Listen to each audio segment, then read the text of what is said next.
అందరికీ నమస్కారం.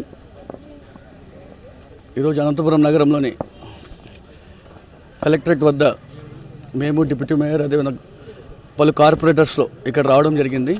అనంతపురం నగరపాలక సంస్థలో ఏ విధమైన పనులు కాకపోవడం, ప్రజలు ఏ విధంగా ఇబ్బంది గురి చేస్తున్నారు చెప్పి ఇక్కడ రావడం జరిగింది. ఇక్కడ మనం చూసుకుంటే చంద్రబాబు నాయుడు గారు చూస్తే ఇది మంచి ప్రభుత్వం, వాట్సాప్ గవర్నెన్స్, ఎక్కడ అవినీతి లేకుండా మేము పారదర్శకంగా ముందుకు పోతున్నామని చెప్పి పదే పదేగా చెప్పడం జరుగుతుంది. ఆయన నియమించిన కమిషనర్ గారు ఇక్కడ చూస్తే అసలు అనంతపురం నగరపాలక సంస్థని ఏ విధంగా భ్రష్టు పట్టిస్తున్నారు కూడా ప్రజలందరూ కూడా ఒకసారి గమనించాలి. నేను ఒకటి చెప్పదలుచుకుంటున్నాను. ఈ మధ్యకాలంలో మనం చూస్తే టాక్ ఆఫ్ ద టౌన్ అయింది శారదానగర్ ఇష్యూ. ఏ విధంగా ఎదిగినా కనకదుర్గ అని చెప్పేసి ఆమె లెక్చరర్ సత్యసాయి ఇన్స్టిట్యూట్లో లెక్చరర్గా పనిచేస్తున్నారు. ఆమె అన్మ్యారీడ్ ఒకటేగా జీవిస్తుండేవారు. గత నవంబర్లో ఏదో రాజమండ్రిలో యాక్సిడెంట్ కావడంతో ఆయన మరణించడం జరిగింది. దాని తర్వాత ఆమెకు వారసులు లేనందున వారి అల్లుడు వచ్చేసి ఏదో మన ఇల్లు క్లీన్ చేయించుకోవాలని చెప్పి వచ్చేస్తే ఏదో ఇక్కడ కూటమి నాయకులకు సంబంధించిన వాళ్ళని చెప్పి ఆ ఇంటిపైన దాడి చేయించి ఆ వాళ్ళపైన దాడి చేయించే విషయం కూడా ప్రజలందరూ కూడా ఒకసారి గమనించాలి. మా మున్సిపాలిటీలో మనం చూసుకుంటే ఫేక్ డాక్యుమెంట్స్ని చూసుకొని ఈరోజు ప్రాపర్టీ ట్యాక్స్ కనకదుర్గ పేరు నుంచి శేఖర్ పేరు మీదకి వేయించడం జరిగింది. అయ్యా కమిషనర్ గారు, మీరు ఉన్నారా లేరా? వ్యవస్థ ఏం చేస్తుంది అక్కడ? ఆర్ఏ కావచ్చు, ఆర్ఓ కావచ్చు, డిప్యూటీ కమిషనర్ కావచ్చు, కూటమి నాయకులకు సంబంధించిన వారు ఏం చెప్పినా కూడా అనంతపురం నగరంలో ఏమైనా చెల్లుతాయి. అలా రెవెన్యూ డిపార్ట్మెంట్ కావచ్చు, పోలీస్ వ్యవస్థ కావచ్చు, మా మున్సిపాలిటీ కావచ్చు, ఏం చెప్పినా కూడా చేసే పరిస్థితుల్లో ఈరోజు అధికారులందరూ ఉన్నారు కూడా. ప్రజలందరూ కూడా గమనిస్తున్నారు మీరు ఏ విధంగా ఏం ముందుకు పోతున్నారు విషయం. ఈరోజు ఇవి చూడొచ్చు మీరు. గతంలో మనం చూసుకుంటే కనకదుర్గ అని చెప్పేసి ప్రాపర్టీ ట్యాక్స్ దీనిపైన ఉంది. అదే ప్రాపర్టీ ట్యాక్స్ ఏం డాక్యుమెంట్స్ లేకుండా ఫేక్ డాక్యుమెంట్స్ చూసుకొని శేఖర్ పేరు మీద కూడా వీళ్ళు ప్రాపర్టీ ట్యాక్స్ కూడా ఇవ్వడం జరిగింది. మరి ఈ మధ్యకాలంలో ఒక వారంలో అన్ని బయటికి రావడంతో కమిషనర్ గారే దీనికి వెంటబడి మరి కనకదుర్గ పేరు మీద చేయించడం అంటే ఎంత దౌర్భాగ్య పరిస్థితుల్లో మన కార్పొరేషన్ ఉందో ఈరోజు మీరు అందరూ కూడా ఒకసారి గమనించాలి. ప్రతి ఒక్కటి కూడా కేవలం ఇదొక్కటే కాదు, నగరపాలక సంస్థలు మనం చూసుకుంటే టౌన్ ప్లాన్కి సంబంధించి ఈరోజు ఎప్పుడు చూడని విధంగా కూటమి నాయకులు అప్రూవల్ ఇచ్చిన తర్వాతే నగరపాలక సంస్థలో ఈరోజు అప్రూవ్ అయ్యే పరిస్థితి కూడా ప్రజలందరూ గమనించాలి. కొంచెం డివేట్ అయినా అక్కడ పోయి కలవాలా, ఎక్స్ట్రా ఫ్లోర్ వేసుకోవాలన్నా కూడా ప్రజాప్రతినిధుల ఇంటికి పోయి కలవాలా, సెల్లార్ తీసుకోవాలన్నా కూడా ప్రజాప్రతినిధుల ఇంటికి పోయి కలవాలా. ఇదేమి ఇక్కడ ప్రజాస్వామ్యం ఉందా లేదా, ఎక్కడ ఏ విధంగా ఇక్కడ పరిపాలన కొనసాగుతుందో కూడా ప్రజలందరూ ఒకసారి గమనించాలి. కమిషనర్ గారికి అనేక సార్లు మేము కావచ్చు, మా కార్పొరేటర్లు కావచ్చు, మున్సిపల్ స్థలాలన్నీ కబ్జా అవుతాయని చెప్పినా కూడా ఆయన పట్టించుకొని పాపం లేదు. ఈరోజు అంత వరస్ట్గా ఉన్నాడు ఆయన కమిషనర్ గారు.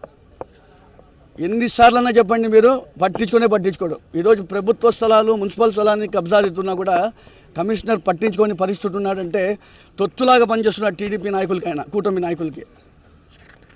అంత తొత్తులా పనిచేసే విధంగా ఈరోజు వివరిస్తుంటే కూడా ప్రజలందరూ ఒకసారి గమనించాలని మరే మరి కోరుతున్నాను. అడ్వర్టైజ్మెంట్కి సంబంధించి కావచ్చు, ఎక్కడ పడితే అక్కడ హోర్డింగ్స్ కానివ్వండి, లాలీపాప్ బోర్డ్స్ కానివ్వండి, ఫ్లెక్సీలు కానివ్వండి, అనేకమంది ఎక్కడ పడితే అక్కడ చేసుకుంటున్నారు.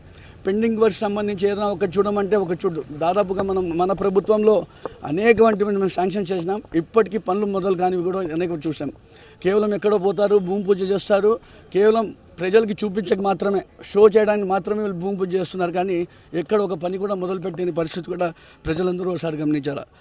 తర్వాత శానిటేషన్ చూస్తే పారిశుద్ధ్యం ఎంత దరిద్రంగా మారిందంటే అనంతపురం నగరం. డీజిల్ కూడా సప్లై చేయని పరిస్థితి. ఈరోజు కమిషనర్ గారు ఇంటింటి చెత్త సేకరణ కావచ్చు, ట్రాక్టర్స్కి డీజిల్ కూడా ఇవ్వలేని పరిస్థితి అంట. ఏమైనా చెప్తే నేను శానిటరీ సెక్రటరీ కావచ్చు, ఇన్స్పెక్టర్లు నడితే సార్ డీజిల్ కేవలం 8 నుంచి 10 లీటర్లు మాత్రమే ఇస్తున్నారు, మీకు చాలా ఇబ్బంది అయిందో చెప్తారు. డీజిల్ కూడా ఏం పరిస్థితి అంటే ఈయన కమిషనర్ గారు ఉన్నాడా నిద్రపోయినాడు కూడా ప్రజలందరూ ఒకసారి గమనించాలి తెలియజేస్తున్నాను. ఏ ఒక్క ప్రభుత్వ నిబంధనలను కూడా పాటించడాయన. గతంలో మనం చూసుకుంటే ఒక అడ్వకేట్ని కూడా కౌన్సిల్కి తెలియకుండానే ఆయనే కూటమి నాయకులు చెప్పినారని చెప్పేసి ఒక అడ్వకేట్ని నియమించడం జరిగింది. అదేవిధంగా ఇప్పుడు సంబంధించి ఒక టీపీఎస్ సంబంధించి ఆమెకు ఫుల్ టైం ధర్మారం ఉంటే ఓడి ఓడి అనంతపురానికి ఇచ్చారు. ఇప్పుడు మరీ అక్కడ పంపించాలని చెప్పేసి ధర్మానికి పంపించాలని చెప్పేసి 2 months కింద ఇచ్చిన ఆ ప్రభుత్వ నిబంధనలు కూడా పాటించరు. చంద్రబాబు నాయుడు గారికి చూస్తే వాట్సాప్ గవర్నెన్స్ మేమంతా పారదర్శకంగా పనిచేస్తామంటే ఆఖరికి ప్రభుత్వ నిబంధనలు కూడా పాటించకపోవడం కూడా ఈ కమిషనర్ గారికి నేను తెలియజేస్తాను. ప్రజలందరూ కూడా ఒకసారి గమనించాలా. ఎక్కడ చూసినా కూడా ఖాళీ స్థలాలు కానివ్వండి, ఖాళీ ఇల్లులు కూడా ఉన్నా కూడా ప్రజలందరూ కూడా అమెరికాలో చాలామంది ఉంటారు, వృద్ధులు ఎక్కువ ఉంటారు, ఖాళీ స్థలాలు ఉన్న వాళ్ళు కానివ్వండి, ఖాళీ ఇల్లులు ఉన్న వాళ్ళు కూడా మీరందరూ కూడా ఒకసారి ఇక్కడ అనంతపురం నగరంలో ఎలా ఉంటుంటే పరిస్థితి అప్పటికప్పుడు మాకు తెలియకుండానే స్థలాలు వేరే వాళ్ళ పేరు ఆస్తులన్నీ మారిపోతున్నాయి. మీరందరూ కూడా ఒకసారి వెరిఫై చేసుకోమని కూడా ప్రజల్ని కూడా నేను కోరడం జరుగుతుంది. అదేవిధంగా లా అండ్ ఆర్డర్ ఇష్యూ చూసుకుంటే గతంలో కూడా అనేకవంటివి చూసాం మేము. మా చింతకుంట మధు గారి పైన కూడా దాడి చేస్తే కంప్లైంట్ ఇస్తే కేసు పెట్టారు.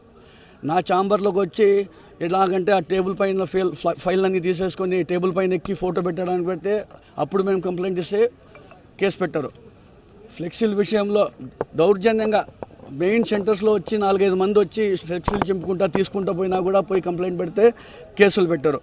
అదేవిధంగా 40 డివిజన్ సంబంధించి కార్పొరేటర్ భర్త ఒక మైనార్టీ నాయకుడి పైన దాడి చేస్తే, ఒక నడి రోడ్లు దాడి చేసినా దానిపైన మేము కంప్లైంట్ ఇచ్చినా కూడా కేసు పెట్టారు. కానీ ఈరోజు మా కార్పొరేటర్ కుమార్కి సంబంధించి దాదు అని చెప్పేసి ఏదో చిన్న గొడవ వచ్చి ఆ దిమ్మె తీసేస్తారని చెప్పి అరెస్ట్ చేసిన వల్ల మేమందరూ కూడా పోలీస్ స్టేషన్ పోయి అక్కడ మాట్లాడితే దాదాపుగా 23 మంది పైన కక్ష సాధింపుతో కేసులు పెట్టండి మేము కాదు, చట్టం పని చేసుకోబోతుంది.